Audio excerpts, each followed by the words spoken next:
All right, so what we have been asked to do today is, first of all, put the screen on, right?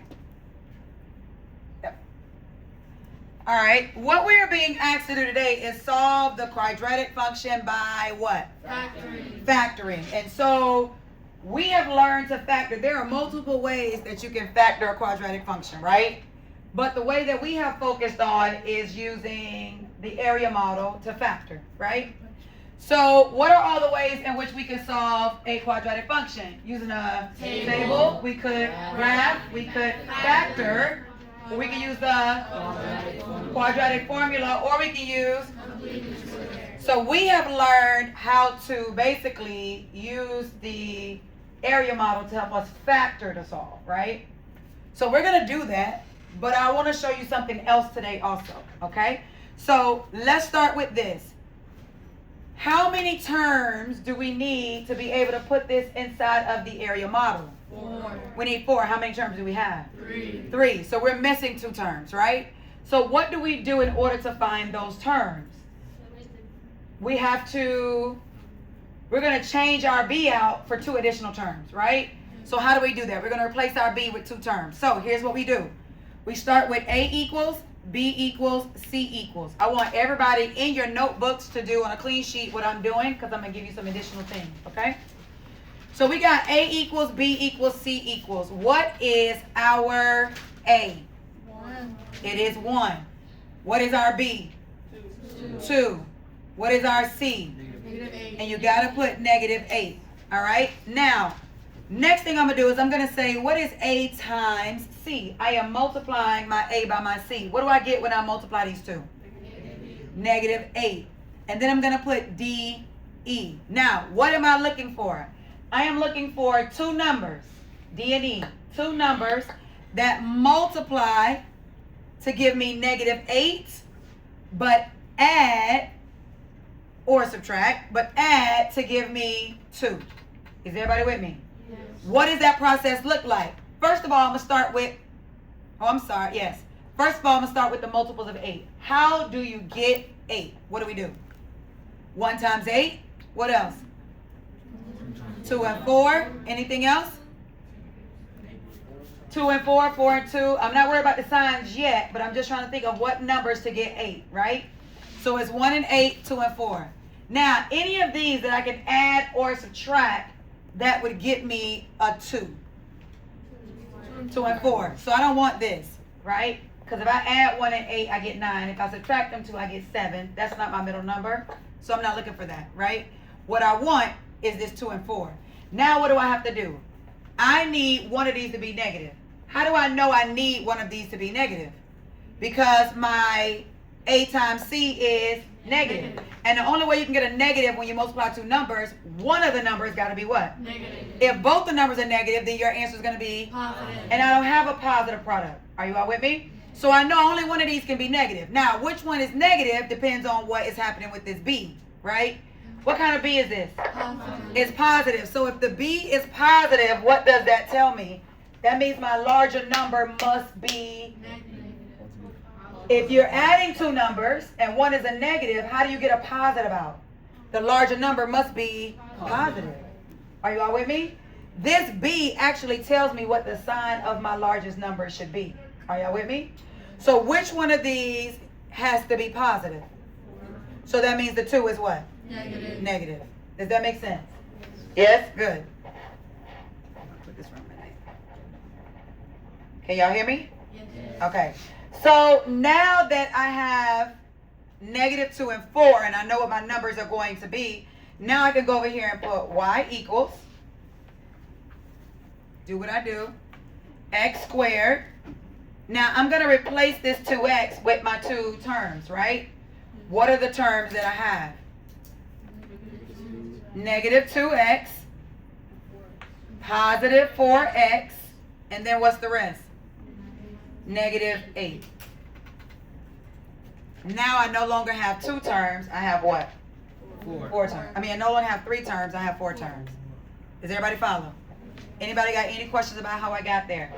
All right. So now what do I need to do? I need to put it in my area model, right? So let's do it. What am I doing when I'm putting in the area model? I am actually factoring. Area model helps us to actually factor, right? Organize it so that we can factor. What always goes in the first spot? First term, x squared. What goes in the last spot? -8, the last term. And then does it matter which one I put here? No. No, I can either put -2x or +4x. It doesn't matter. Any questions so far? All right, now what do I want to do next? I want to pull out the greatest common factor, right? I want to factor this thing. So x squared is really x times x, right? Yes. And then -2x is really -2 times x.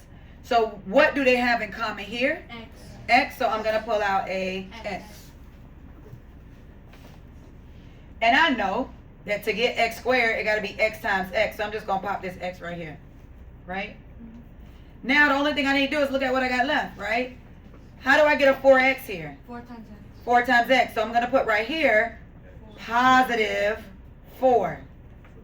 Why? Because 4 times x is 4x. Does that make sense? And then our only thing that we have left to put here, x times what gives us -2x? -2. And I knew this was going to be a -2 because we always pull out whatever's in the front. So if we're pulling this way, what is in the front at the top? -2. So we're going to have a -2. Y'all with me? We pull out a negative. All right, so now I'm just going to double check and make sure I did this right. X times x is x squared. -2 times x is -2x. X times 4 is 4x. -2 times 4 is -8. Any questions? Everybody good here? Question. I got a question for the part where you for the B and C part. Okay, going here. Here? No, like where the B and the C part is, like for that part, I just want to make sure that I can like remember like what I have to do. On that. Okay. That's where I got stuck on. Okay. And I was asking these two questions, but I didn't really get it. So I Okay. want to make sure like if you can go over like one more time. So I Yes. can do that. So first I'm identifying my A, B, and C. It always has to be in standard form, your quadratic function, right? We know standard form is y equals ax squared, not linear, plus bx plus c, right? That's standard form. And even if we forget that, we can always look at the reference sheet, because the reference sheet that they're going to give you on the EOC always going to have it there, right? So now, what is the imaginary coefficient of this x squared? So 1. So then that's why I know my A is a 1. My B is going to be this 2. And my C is -8. Right? Then the next thing I do is A times C. Right? So A times C, my 1 times -8, that gives me -8. So now what am I looking for? Two numbers that multiply to give me A times C, which is -8. But at the same time add to give me B, which is 2. That makes sense? So then we came up with two numbers. What two numbers? Well, we're looking at all the numbers that give you 8. 1 and 8, 2 and 4. Right? But how do I know which ones I need for this? Well, first, you need the numbers to multiply and give you a negative. The only way they can give you a negative is if one of them are negative. Right? So 1 and 8, if we add them, they're going to give us a 9. If we subtract them, they're going to give us a 7. We want a 2. So we don't want that. So we're looking at this. If we add 2 and 4, we get 6. If we subtract 2 and 4, we get 2. We want a 2. So we know this is the one we want. But now we just got to figure out our signs. How do we know our signs? One of these got to be negative, because when you multiply them, we got a -8. And then the largest one got to be positive, because the B is positive, right, when you add them together. So we knew that it had to be -2 and +4, because 4 minus 2 is 2. And then 4 times -2 is -8. So now I know my numbers are -2 and +4 here. -2 and +4. So now we take those two numbers and we put them here. All right, and that's how we end up with our 4 terms. Everybody good? Yes. Yes. All right, now watch this. You good? You ain't doing nothing, you ain't got no business, are you? No. What about you? Next to you. Okay. All right, so watch this. I want to check and make sure that I have factored this correctly, right? What I'm about to do is not going to give me my answer. It's not going to give me my solution. What I'm about to do is just helping me to see that I factored correctly, okay? So what am I going to do? I'm going to put here x minus 2 times x plus 4, right? And I'm going to write right here, check. I am checking. I'm about to check to make sure that I did this correctly. How do you check? You use what we call distributive property, right? So I'm going to do x times x. What does that give me?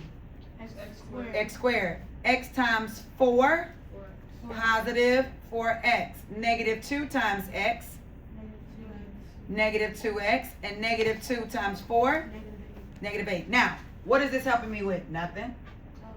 All it's doing is letting me know that I did factor correctly, right? Because what good is it to keep moving and solve this thing if you ain't even factored right, right? So when I combine these two, positive 4 and negative 2, what do I get? This is x squared. What do we get here? 2x, positive 2x, and negative 8. Is this the function that I started with? So guess what that tells me? You factored correctly. Now you can move on to the next step. Y'all with me? Is everybody clear? Do we understand the purpose of what I just did?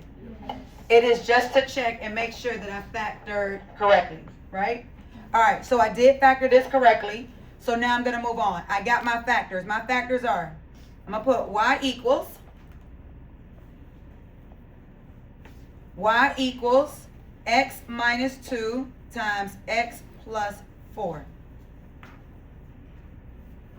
Now here's my question. Is this factored completely? Now I want you to remember what we talked about being factored completely. What does factored completely mean? It means the only thing I can pull out is a what? 1. I can't pull nothing else out. Is there anything that x and negative 2 have in common other than a 1? No. Is there anything that x and 4 have in common other than a 1? No, there's no number that you can pull out of x and 4 other than 1, right? So guess what that means? That means this is factored completely. Let me just give you an example off to the side real quick. What if I gave you this? Is this factored completely? Why not? What can you pull out? You could pull a 1 out, but that wouldn't make it not factored completely. Because if you can pull a 1 out, that still means it can be factored completely. What is there that's in both of these that I can pull out? Bree? 2. Isn't this 2 times x? And isn't this 2 times 2? So don't they have a common factor? So do they have a factor other than 1 that can be pulled out? And if they have a factor other than 1 that can be pulled out, it is not factored completely. Are you following me? Right? It's kind of like saying that a fraction is simplified if the only thing you can divide it by is 1. Are y'all with me? We can't reduce it by anything else. We can't divide by anything else, so then it's simplified, right? It's reduced. So this is not simplified, so therefore this is not factored completely. So how do I factor this completely? I pull out the factor. So if I pull a 2 out, what would be left? X plus 2. Why? Because when we pull the 2's out, right? Here's how I know that's right and that it's not x plus 4. Because 2 times x would be 2x. 2 times 4 would be 8. I didn't have an 8 here. Right? Are y'all following? Here's the other way you look at it. If I got 2x plus 4, I am essentially, if I'm pulling out this 2, what am I really doing? I'm dividing both pieces by 2. 2 divided by 2, what's going to happen to them? Cancel. And that's going to leave me what? X. And then 4 divided by 2 is what? 2. That's what's left. Y'all follow what I'm doing? Yes? All right. So this is not factored completely because they have a common factor of 2. But once we pull it out, then it's factored completely. Right? Now, why am I asking you about is it being factored completely? Because we want to write our rule in factored form. And if we write it in factored form, we need to factor it completely. Are you all with me? So when I'm looking at this, is there anything else I can pull out other than a 1? No. Is there anything here I can pull out other than a 1? No. So guess what? It is factored completely. Now watch this. I'm about to write factored form. Here's what factored form looks like, right? It looks like, I was looking for another color. Oh, it don't matter. It looks like y equals a times x minus p times x minus q. Now look at that. Right? It's right up here on the board. It is also on the reference sheet, right? Now what does P and Q represent? P is an x-intercept, Q is your other what? X-intercept. P and Q are your solutions. They are your roots. They are your zeros, right? They are what we're looking for. So if P and Q is what I'm looking for, then let's see what this is telling us. First of all, what is my A? 1. Since I factored it completely and I don't see anything, what is the only thing we can pull out? A 1. So then that's what goes out front. Are y'all with me? Yes? So now my A is 1, right? Now what are my solutions? Because factored form gives us our solutions.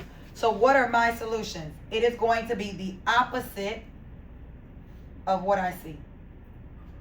The opposite of what I see. Why am I saying opposite? Why am I saying opposite? What is this? Negative. And what does a negative do to a number? It changes the sign. If it's positive, it makes it negative. If it's negative, it makes it positive. So opposite of P, opposite of Q. So what you see is -2. What is the opposite of that? So guess what? My first solution is +2. How do I know that? Because my solution is the opposite of what I see. Are y'all following me? What is here? A +4. What is the opposite of +4? So that means Q must have been -4. And these are my 2 solutions to the first problem. Those are my solutions. How do I know? Because your solutions are the opposite of P, opposite of what? Q. Are y'all following me? What we're seeing in here, our P and Q is the opposite of what we see. Are y'all following? Yes? So now watch this. Raise your hand if you got 2 as a solution. Raise your hand if you got -4 as the other solution. Okay. So we know this is the right solution, correct? But did I have to go through all those steps to get it? No. Once I'm able to write it in factored form and it is factored completely, I can just take the opposite of what I see. Are y'all following? Now, let's do it the mathematical way. What do? I have y equals x minus 2 times x plus 4. What do I want to do? Set them equal to 0. Thank you, Brian. Why am I setting them equal to 0? What am I looking for? What are the solutions? X-intercepts. And when you're looking for x-intercepts, the y is what? 0. So that's why I'm putting a 0 here. Right? 0 equals x minus 2 times x plus 4. Now I'm thinking to myself about the zero product property, which says the only way you can get a 0 after multiplying 2 things, 2 factors, is that at least one of them got to be a what? 0. Either this is a 0 or this is a 0. Hey, nope. Either this is a 0 or this is a 0 or both of them are zeros. But either way, I'm going to set them equal to 0. So what am I going to write?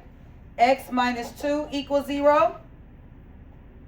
X plus 4 equals 0. Ms. Stampley, what are you doing? I am solving the quadratic function. How do you solve it? You solve it by using factoring. And when you get your factors, you set them equal to 0. Right? Why do we set them equal to 0? Because we want the y to be 0. What does x have to be in order for me to get a y of 0? Why do I want a y of 0? Because our solutions are x-intercepts. And the y on an x-intercept is always a 0. So now let's solve. Plus 2 plus 2. X equals 2.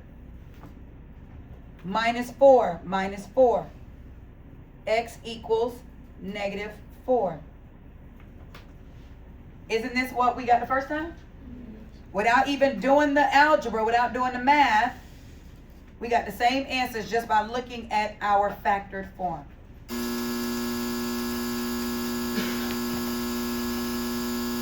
Are there any questions about that? Everybody good? Question? Everybody good? All right, so let's go. So now I want to look at something else. Factoring is not the only way to solve a quadratic function.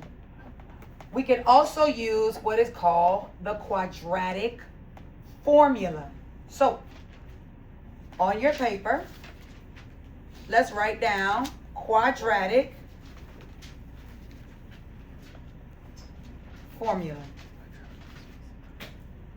What is the quadratic formula and why do I use it? The quadratic formula is a formula that you can use to find your solution to a quadratic function. What does the quadratic formula do for me? It gives me the x-intercepts. Are y'all following? All right, here's the formula. X equals. Why do you think it starts with x equals? Why do you think it starts with x equals? Because it's giving us the x-intercepts, which are the solutions, right? What does x equal? Write what I do. Negative b plus or minus the square root of b squared minus 4ac all over 2a. Absolutely. All over 2a. Finds a normal bodily function. Now watch this. Look up here. Do y'all see right above Ayana? It says what? Quadratic formula. Y'all see it up top? That's where you find it. You see the negative b plus or minus b squared? Yes? What if you forget that? Where can you find it? Where else will it be if you forget or you don't see it right there? Where else would it be? It's on your reference sheet.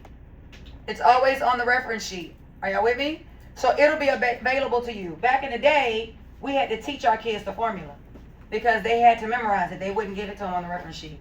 Now you get it on the reference sheet, right? So all you got to do is write it down. But let's see how to use this thing. So we're going to solve this same problem using the quadratic formula. Are y'all with me? Yes? Miss Stampley, why I got to use a quadratic formula when I know how to factor? Watch this. What if you are struggling to find your D and E? You write it down, you multiply your A times C, and you're looking for two numbers that multiply to give you your A times C and add to give you your B. And you just going, and you cannot think of these two numbers because it's taking you too long. So what do you say? Bump that. What I'm going to do?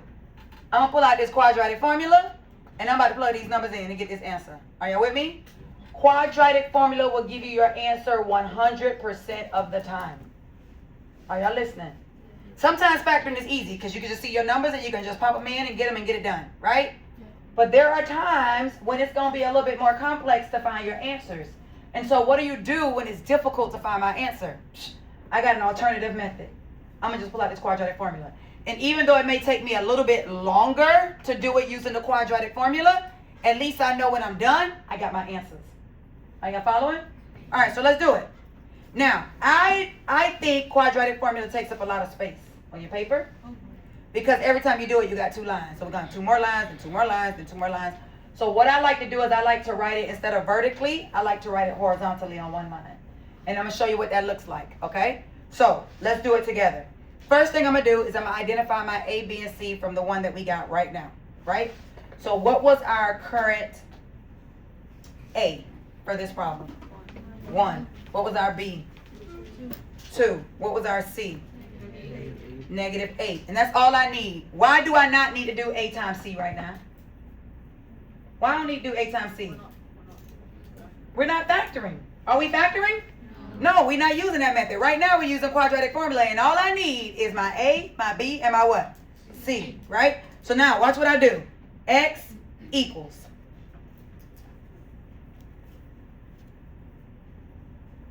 Negative. Why did I put a negative there? It was already in the formula.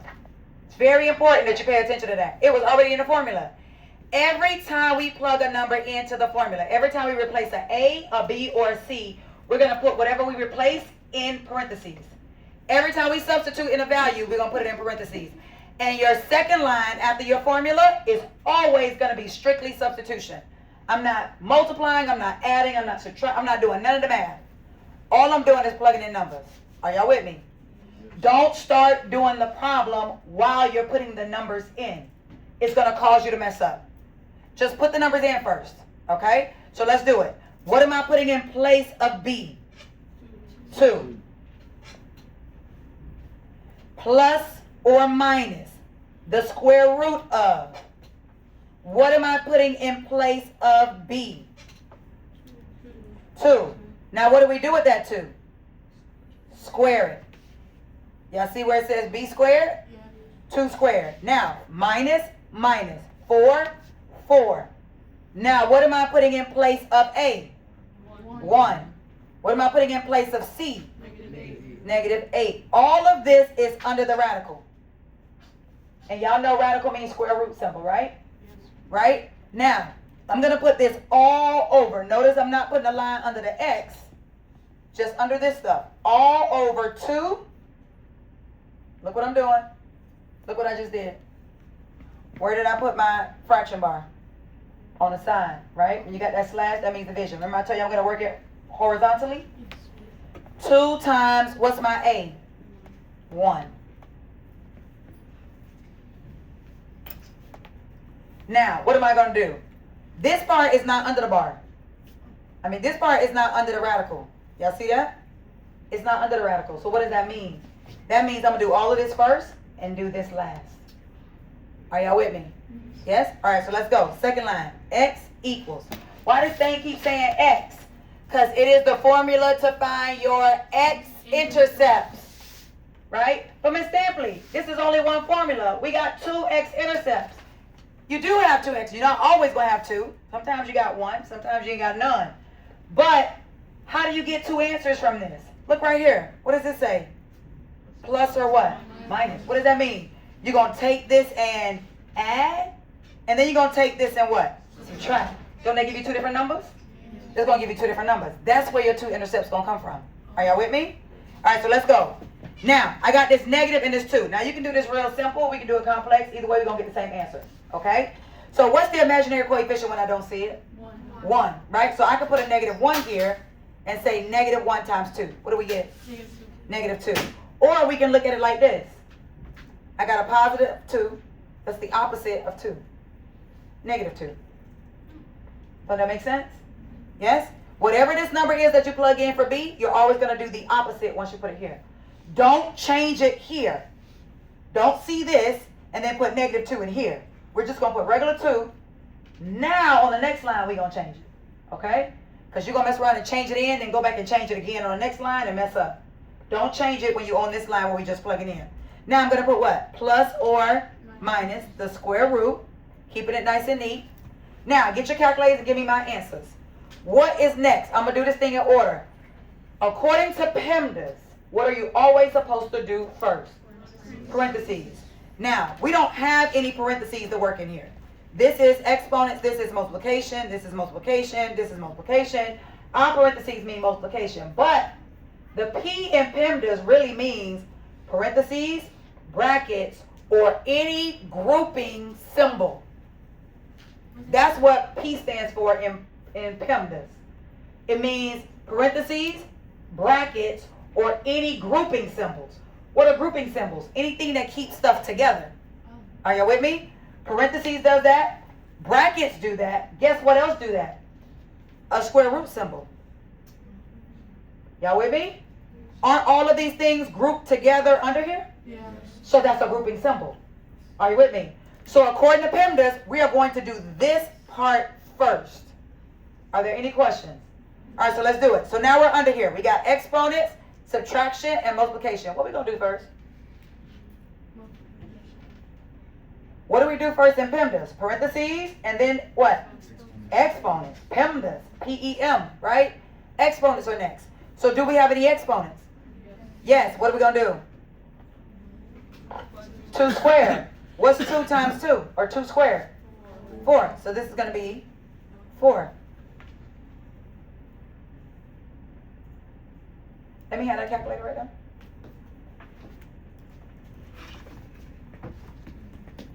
Thank you, baby. Watch this. 2 squared. We're going to hit the 2. And then we see this key right here. Y'all see that? Squared. Just hit that. And we get our 4. Everybody following? We don't have to know these numbers. 2 squared. And it gives us what we need, right? Now, I want to go here. I'm going back here. Once you do the exponent, stop. Don't write minus because you see a minus. Don't do that. Because you're going to mess yourself up. What are you going to do now? The next thing you're going to do after exponents is multiplication, right? So what do I see? I see -4 times 1 times -8. Does everybody see that? Now what I like to do is I like to count my negative signs. That's just me. I see a negative and another negative. What's a negative times a negative going to give you? Positive. So I know that my next thing is going to be a plus sign. Are y'all with me? Now what if there's only one negative here? Then what will we put here? Negative. What if there were 3 negatives here? What would it be? Negative. Because negative and negative is going to be a positive, but then another negative is going to make it negative. Right? So if you got 3 negatives, your answer is going to be negative. But what we can do is put it in our calculator. Let's put it in our calculator so I can show you what I'm talking about. What am I putting in this calculator? I'm going to put 4 plus or minus. Why did I put plus or minus? Because the 4 is negative. Then I'm going to put what? Times 1. Then I'm going to put what? Times 8 plus or minus. Then I'm going to put equals. What do I get? 32. What kind of 32? So guess what I'm going to write right here? Plus 32. Does that make sense? Does everybody understand how we got that? Yes? All right, now I'm going to draw my line.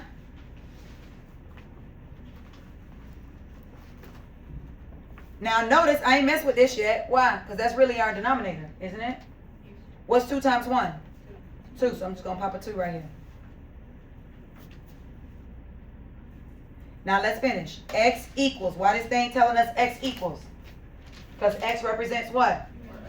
Our X-intercepts, right? Now, I can't deal with this. I can't deal with nothing out here until I finish my grouping symbol. My grouping symbol is still there. I got to get rid of that first, right? So what am I going to do? I'm going to put -2 here, plus or minus again. I'm going to put my grouping symbol. Now, what is under my grouping symbol? What am I put there? What am I put here? No, I already got 4 plus 32. What am I put here? 36. What is 4 plus 32? 36. So this becomes 36. Now I'm going to put this all over what? 2. Almost there. Now what? What do you think I want to do next? Am I done with the grouping symbol? No. Simplify it. What does the grouping symbol tell us to do? Doing what though? What is it asking us? What is this symbol? What is that symbol? Square root. What are they asking us for the square root of? 36. So in my calculator, here what I'm about to do. I'm going to put in my calculator what? 36. And then I'm going to hit right here. What's that? Square root key. Hit square root. What do I get? 6. Is that the square root of 6 or is that the whole number 6? Does the square root of 36 become the square root of 6? Or does the square root of 36 become the number 6? So then should I still have a square root symbol? No. Once you take the square root, once you actually hit the square root symbol, you're done with square root because you found the square root. Are y'all with me? So what do I do here? X equals -2 plus or minus. Now what am I put next? 6. The whole number 6. All over 2. Now, once you get that radical simplified and it's gone because we done found the square root, that radical does not disappear until the square root is actually found, right? We actually find the square root of 36, which is 6, right? Now, I'm looking at this and I need 2 answers. here's how I get it. What does this say? First it says, right, Diamante? Negative 2 plus 6 divided by 2. And then it says negative 2 minus 6 divided by 2. So how many problems do I really have here? 2. So I'm going to write them as 2 separate problems. I'm going to write negative 2, Kehlani, plus 6 over 2. Does that make sense? Yeah? And then I'm going to write what? Negative 2 what? Minus 6 over what? 2. They should look exactly alike, except this one say plus, this one say what? Minus. Now I'm going to get 2 different answers. So here we go. What am I putting in my calculator? 2 plus or minus plus 6 equals what? And then divided by what? 2 equals 2. So I get 2 as my first answer. Are y'all with me? So for this one, x equals 2. Any questions? All right, what about the next one? What do I do for this one? 2 plus or minus? Minus 6 equals divided by 2 equals, what do we get? So x equals negative 4. Question, is this the same thing we got the first time? Yes. Absolutely. Absolutely. So what does this tell me? It tells me that my parabola, my u on the graph, is going to hit the x-axis twice. It's going to hit it at positive 2, and it's going to hit it at what? Negative 4. Is this parabola going to u up or u down? How do you know? Because of the a. What about the a? It's positive, so therefore it's going to u up. Are we going to have a max or a min? Minimum, right? So let's put this. Our concavity is going to u up. Does that make sense? Are we going to have a max or are we going to have a minimum? We're going to have a minimum. What about our shift? Is it going to shift left or shift right? How do we determine the shift? If it has a B, then you know there is a shift, right? But which way it shifts depends on the A times B, right? If the A times B is positive, it shifts to the left. If A times B is negative, it shifts to the right. So what is our A times B? What is our A in this case? What's our B? When you multiply them two, is it positive or negative? So then does it shift left or shift right? Left. So that means your vertex is going to be to the left of the y-axis. Are you following me? Yes? So it shifts left. It U's up, right? It has a minimum. The vertex is going to be left of the y-axis. Here's my next question. Is it wide, vertically compressed? Or is it narrow, vertically stretched? Which one? Use your anchor charts. They're in here. Is it wide or is it narrow? Is it vertically stretched or is it vertically compressed? Which one is it going to be? When are things vertically stretched? When the A is what? Greater than 1. When are they vertically compressed? When the A is what? Less than 1. What is our A? What is our A in this problem? 1. So is it vertically stretched or vertically compressed? Vertically stretched means the A is greater than 1. Our A is 1. Is 1 greater than 1? So that means it can't be stretched. Is it compressed? No, because 1 is not less than 1. So what is it? It's neither. It's not stretched or compressed because A is 1. When is it going to be stretched? If A is greater than 1? Nope. That is an A of 0. That wouldn't even be a quadratic function. That's linear. If you got an a of 0, that's how you get a line. A of 1 means it's not stretched, nor is it compressed. It's just an a of 1. We call it a parent graph, right? A parent graph. Your a is just 1, right? But is it possible for something to be neither? Yes, it's not neither one, right? Are y'all with me? Everybody good there? Yes? So our concavity is up. We have a minimum. We shift to the left. And it is neither stretched or compressed. Here's a question. What is our y-intercept? Excellent. It is -8. This graph is going to cross the y-axis at -8. Since I'm on my computer, let me show you really quickly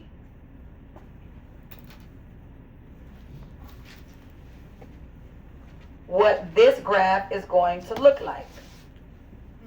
Let's see if we got it right.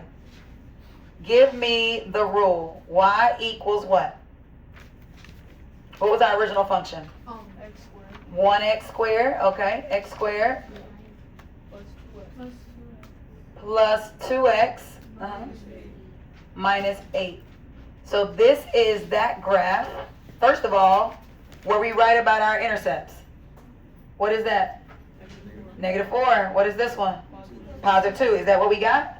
Check. We got that right. Now, we said that the shift was got. Did it U up? Yes. Does it have a minimum?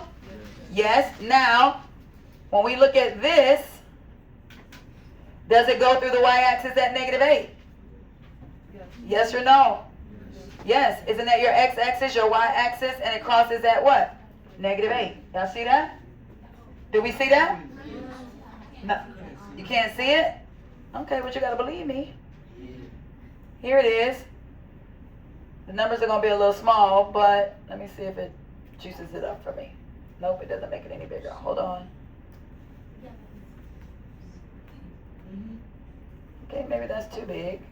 But you see that? It crosses at -8, right? Now, what else does it give us? It gives us our shift. Did we shift left or did we say shift right? Left. Well, isn't this the y-axis right here? Let me close that. Isn't this the y-axis? And where is our vertex? Is it to the left of that line or to the right? To the left. So it did what we said. Are y'all following? Now, here's the other thing I want you to see real quick. Do me a favor. In your calculators, do this. Put 2. What is 2? But what is the 2? It is a B, but it was our first x-intercept, right? Put plus 4, plus or minus. What is -4? What is -4? It's the other solution, right? You added those two together, right? You press equal. Now put divided by 2. What do you get? -1. Look at this. What is this? -1. What is -1? It's the x of our what? Vertex. So how can I get the x of my vertex? What did we do? We added what? The solutions. And then we did what? Divided them what? By 2. What do you call that when you add something up and divide by how many you got? It's a word for that. Starts with an A. No. It starts with an A. Average. Isn't that what an average is? You add up everything you got and divide by how many you got? Right? Or we call it the mean. Right? So how do I find the x of the vertex? I could add your two solutions together, divide it by 2, and that's going to give me the x of the vertex. So now watch this. Watch what I write. I'm going to put my axis of symmetry. Do what I'm doing. You can't see it. Let me put it back. My axis of symmetry is x equals negative 1. What is the axis of symmetry? We talked about this. What's the axis of symmetry? It's the line that goes in the middle of your parabola, right? It's the line that divides your parabola in half. It actually goes through your vertex. Is everybody following me? It goes through your vertex. So this line goes through my vertex. Let me show you this line. Going through my vertex.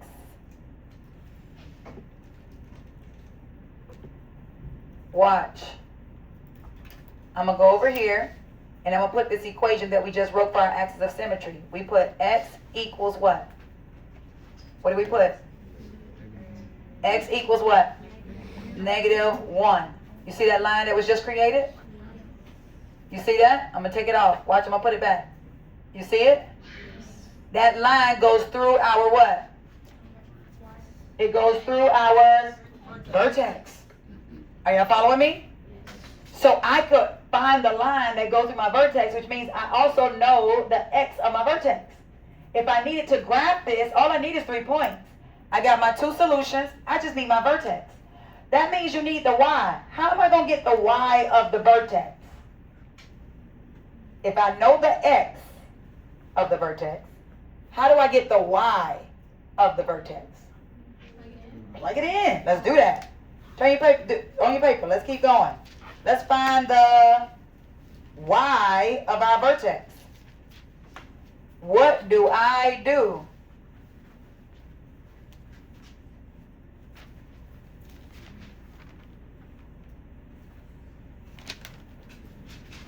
Watch. What was my equation? Y equals x squared. What was the rest? Plus 2x. Where y'all at? Minus 8. What am I going to do? What am I looking for right now? What am I looking for? The second coordinate in the what? In the vertex. I'm looking for the y of the vertex. How am I find the y of the vertex? Where it say y equals. If you can give me an x, I can give you a y. Do we know the x of the vertex? It is negative 1. How did we get that?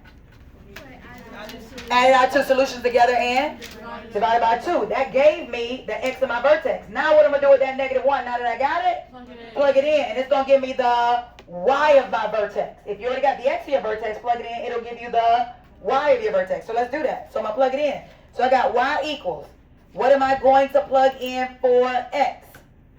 Negative 1. So I'm going to put negative 1. Remember, anytime we plug a number in, we put it in parentheses. Squared. Y'all with me? Plus 2 times negative 1 minus 8. I want to just make sure everybody not just doing what I'm doing and we understand why I'm doing what I'm doing. What are we doing? Finding what? The y of what? Our vertex. We want to know that third point. We got 2 points, right? We got the 2 solutions that's sitting on the x-axis, but I can't make the u yet because I need some more points. So can I get one more point? Yes, let me find this vertex. How do I find that vertex? Add those 2 numbers together and divided by 2. That's going to give me the x of the vertex. But then once I get the x of the vertex, how am I going to get the y of the vertex? Plug the x in, right? So let's plug it in. That's what we're doing. We're plugging in that x of the vertex that we found. So now I got y equals. All of this can be done in one shot. What we got? Negative 1 squared. What am I put in my calculator? 1 plus or minus squared. What do we get? Positive 1, right? Now I'm going to go here. I'm not going to write a sign down. I'm going to do the math. What does this say? What am I going to put in the calculator? 2 times 1 plus or minus equals. What do we get? So I'm going to put minus 2 because that's what negative 2 is, right? Then I'm going to bring down the rest. Minus 8. Now we just got one more thing to do. Tell me what to put in the calculator. Y equals what? 1 minus 2 minus 8 equals. What do we get? Negative 9. So what then is my vertex? Negative what? Negative 1 and negative 9. That is my vertex. Is that not the point that we just got on that graph? We just found our vertex. Now I can graph this thing because I got 2 points and I got a vertex. I can make me a U now. Does everybody see that? Are there any questions about that? We good? Yes? Great. All right, so we got 4 minutes. That's it? What time we leave out here? 101. Oh yeah, we got like 4 minutes. So I want y'all to use the quadratic formula to do the second one. Can we do that? Yes. Let's use the quadratic formula to check the second one. Let's see if we can beat the bell. What was the second rule? Y equals 2x squared plus 2x minus 1. All right, so let's go. What's the first thing we're going to do? We are trying to use the quadratic formula instead of factoring in order to solve this, right? So what do? First thing you're going to do is identify your A, B, and C. Do I need to do A times C? No. Why not? Because I'm not factoring. What's my A? 2. 2. What's my B? 2. 2. What's my C? Negative 12. Negative 12. Let's do our formula. It is x equals, because it's going to give us the x-intercepts, negative b plus or minus the square root of b squared minus 4ac all over 2a. Everybody good? All right, so what's next? X equals. Every time we plug in a number, we put it in parentheses. That's what we do, okay? So x equals negative, because negative was already there. What's our b? 2. In parentheses, a 2. Plus or minus the square root of, what are we plugging in? Why y'all keep saying 2? What is this right here under the, what is that? B. A b. Oh, we're plugging in a 2? Oh, sorry. You're right. Plug it in a 2. Squared. Then what? Minus 4 times. What are we putting in place of A? 2. What are we putting in place of C? Negative 12. Don't lose your signs, right? And then we're going to put this all over. Notice I'm not drawing a line under my X because that ain't got nothing to do with that. All over 2 times, what's my A? 2. Any questions on this part? All this is, so now, right, is strictly substitution. Nothing else. I'm just plugging in numbers. Are y'all with me? I ain't doing no add, no subtracting, nothing in my head. I'm just plugging in. Now I'm ready to work, right? Let's go. X equals. This is a positive 2. What's the opposite of positive 2? Negative 2. Now I'm going to make this a negative 2 without the parentheses. And once I evaluate something, I don't need the parentheses anymore, right? All right, so then what's next? Plus or minus. Don't forget your square root, your grouping symbol. All right, what am I doing now? What am I putting in my calculator? 2 what? 2 squared. What do we get? 4. Now, am I bringing down that minus? No. I am looking at it and saying to myself, nope, not bringing that down. I'm going to take my calculator, and what am I going to put in my calculator? 4 plus or minus times 2 times 12 plus or minus. Then what? Equals. What do we get? 96. What kind of 96? So I'm going to put positive 96. And then we're going to put that all over what? Bill going to catch us. What's 2 times 2? 4. Let's move a little quicker. X equals. What am I going to bring down? Negative 2 plus or minus. Bring my square root symbol. What's 4 plus 96? 100. All over 4. Y'all with me? Come on, 2 more lines. X equals negative 2 plus or minus. Now, what is the square root of 100? It ain't 50. Very good. We put 100 and then you hit the square root key right here, right? What does that give us? 10. Is it going to be in the radical or out of the radical? Out. So that's whole number 10 all over 4. Now, what do our 2 problems become? X equals negative 2 plus 10 over 4. And then x equals negative 2 minus 10 over 4. Right?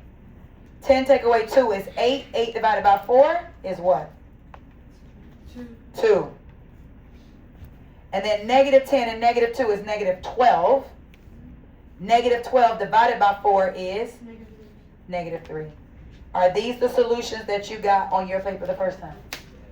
These are the right answers. Is everybody good with this quadratic formula? Yes.